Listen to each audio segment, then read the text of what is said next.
Are you the reserved guest I have? I have something to confirm with you. Would you mind sparing a moment? As I was about to enter the restaurant, a woman in a chef's attire with a tense expression approached me. I wondered what she wanted to confirm regarding my meal.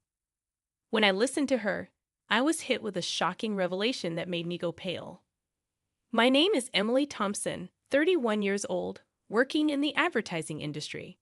I work hard to create better advertisements. It's a challenging but very rewarding job. My husband, whom I met through work, is named John, a year older than me, and we've been married for a year. Being a dual-income household, we share our household chores and help each other out, managing our life quite efficiently. Initially, our interactions were only related to work, but as time went by, we started having more personal conversations and grew closer. I realized that we had similar interests and values, and I started developing feelings for him. When our collaborative project was coming to an end, fearing that we might not see each other often afterward, I mustered the courage and confessed my feelings to him. I had always been focused on my work, and while I dated before, this was the first time I ever confessed my feelings to someone. I was very nervous, but he accepted my feelings, and so we started dating. After a year, he proposed, and we got married. Before marriage, John told me he had been previously married and was divorced. They were married for about a year, had no children, and mutually decided to part ways due to differing values. It seemed like John regretted not being able to make his previous marriage work.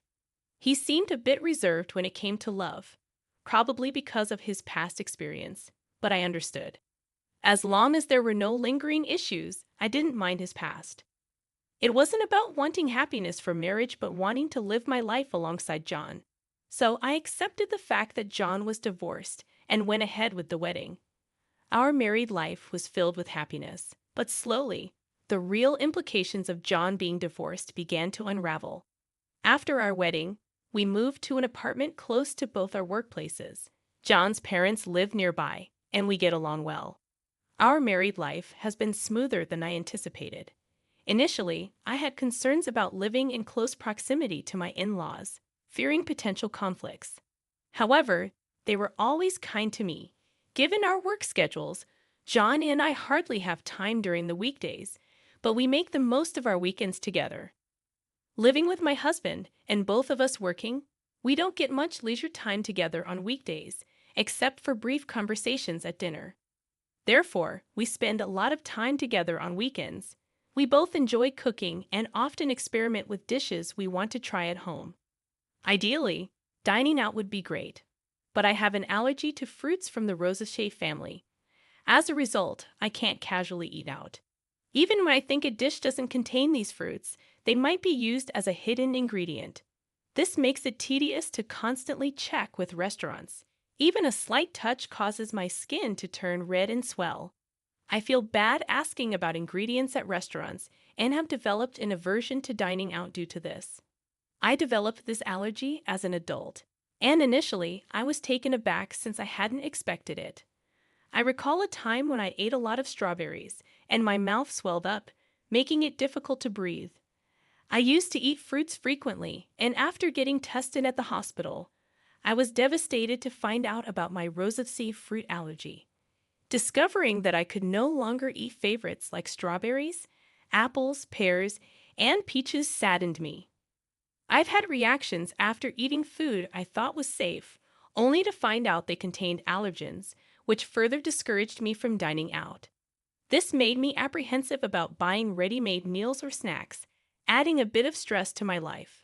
Perhaps due to the initial severe allergic reaction and the sadness of not being able to eat my favorite fruits, I became overly cautious about checking ingredients during meals with my husband while we were dating. My constant checks made me feel apologetic. However, I can't feel at ease without thorough confirmation, and without it, I can't fully enjoy meals. Still, we love eating, so my husband and I would select ingredients and enjoy cooking together. This routine helped reduce my excessive worries. Fortunately, both my husband and his parents understand my allergies, which has eased the mental burden. After getting married, I especially felt a deep understanding from my mother-in-law, who herself had experience with allergies. Her father had a severe wheat allergy, and as wheat is commonly used in many products, even a small amount affected him. Allergies, as she explained, can be lethal. She researched my allergy and always ensured that meals were safe for me when we dined at her place or went out. Taking extra precautions, she made it a point to allow me to enjoy meals without worries. You shouldn't have to be scared during meals.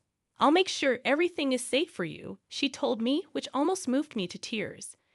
I have a great relationship with my in-laws, especially my mother-in-law, who treats me like her own daughter. We often go out together, and my husband and his parents are wonderful people. The concerns I initially had about my allergies have vanished. One day, a project I proposed at work was successful, earning me a promotion, which I excitedly shared with my family. They were all thrilled, especially my mother-in-law. While spending time with her, she invited me to celebrate at an upscale restaurant. That's a very fancy place, isn't it? I can't let you do that. I hesitated.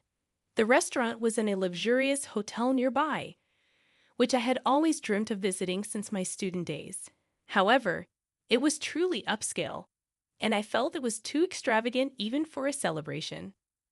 You don't have to hold back. This is such a joyous occasion.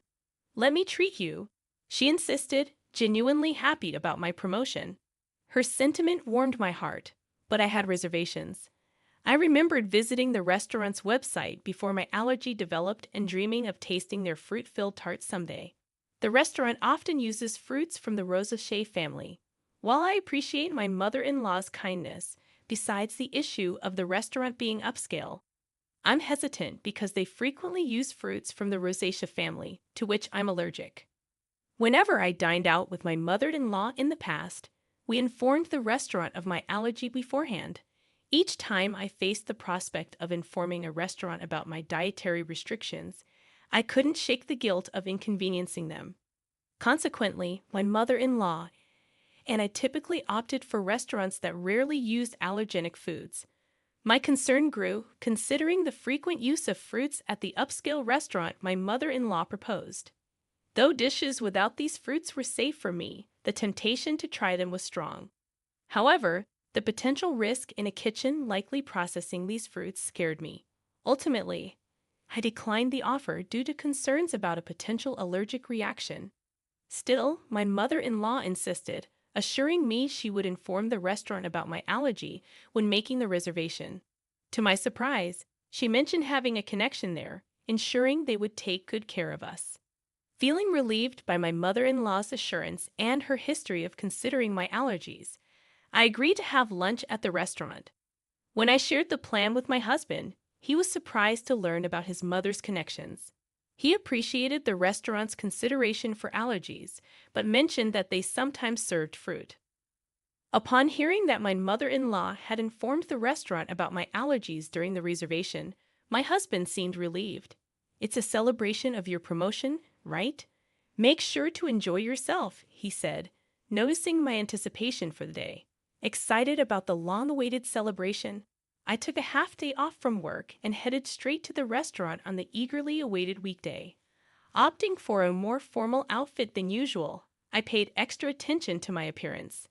Colleagues noticed my attire and inquired about my plans, wishing me a good time before I left the office. Entering the hotel, I found my mother-in-law already waiting. Together, we headed to the restaurant on the first floor, where our reservation ensured we were promptly escorted to our table. Our reservation was set for 1:00 p.m., but due to the bustling lunchtime crowd at the popular high-end restaurant, we were informed that the serving might be a bit delayed. Understanding the situation, I decided to order just drinks for the time being and wait patiently.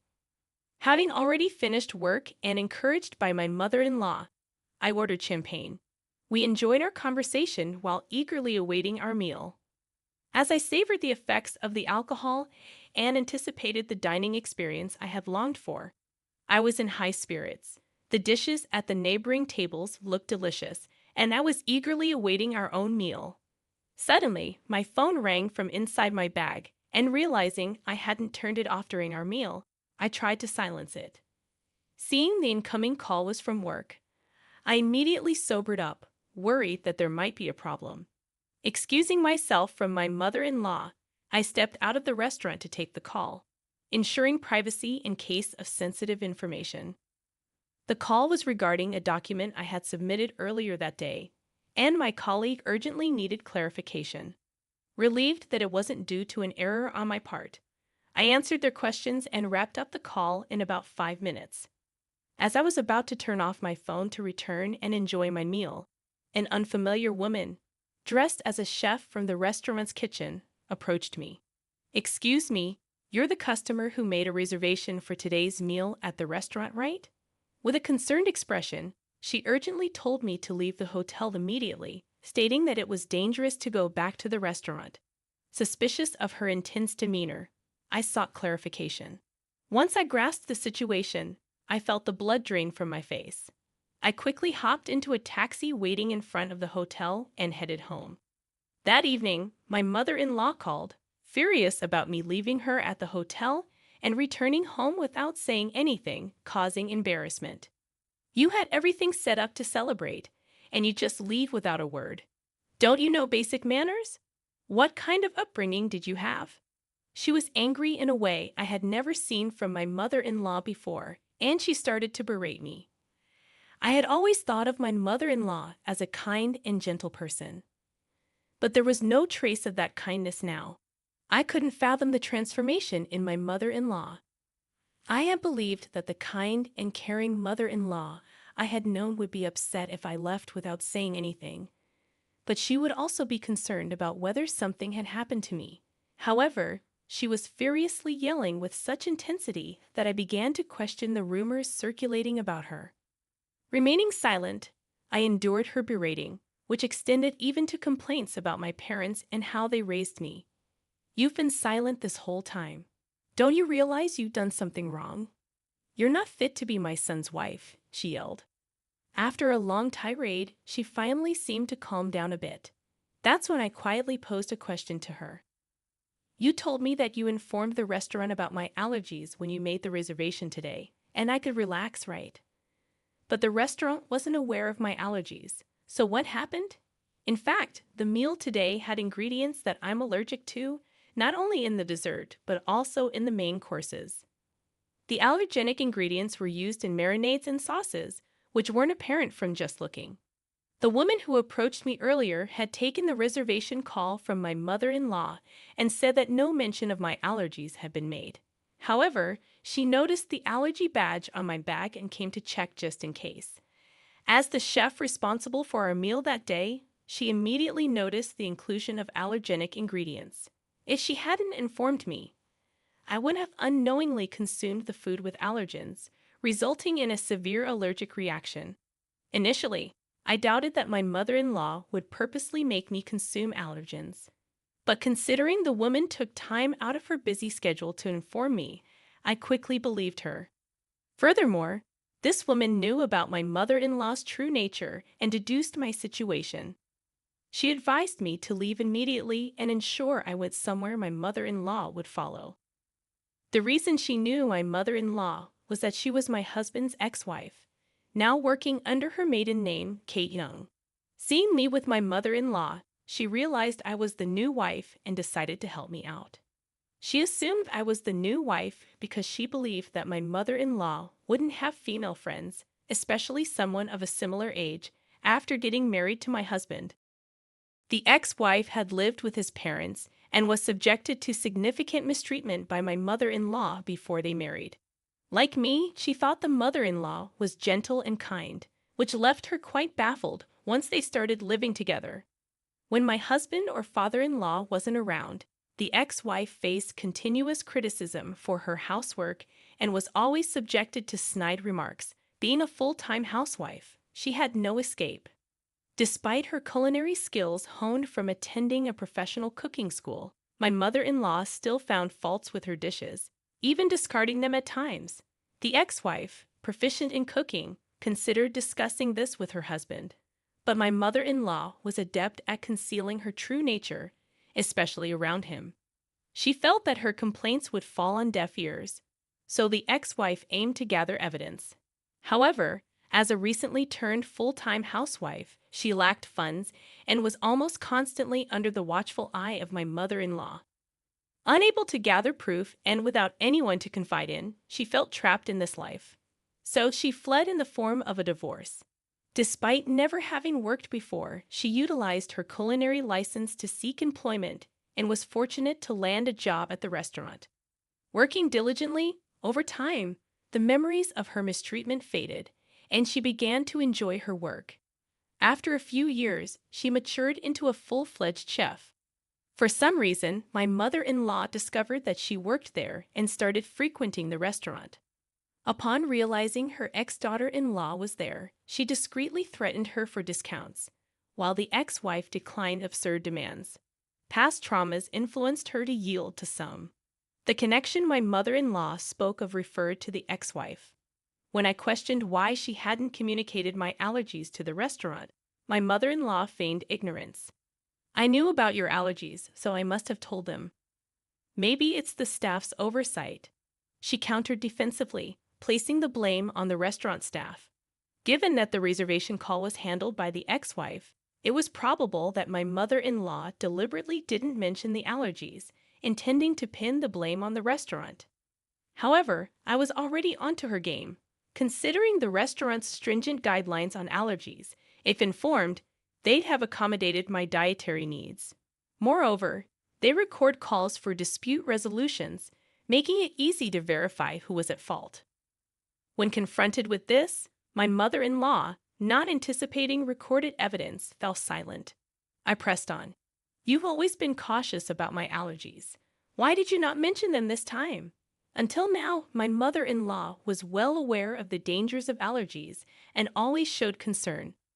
I never imagined she'd do something like this. Given that we had a good relationship until now, I was curious why she acted this way and sought an explanation. I was shocked by her behavior, but more than that, I was baffled about why she would act in such a manner. After a brief silence, she defiantly shouted, "I despise you. You outshine me. You deserve some pain." She admitted to being envious since I received praise at work and was more liked in the neighborhood than her. Arrogantly, she claimed that even if I spoke out, no one would believe me.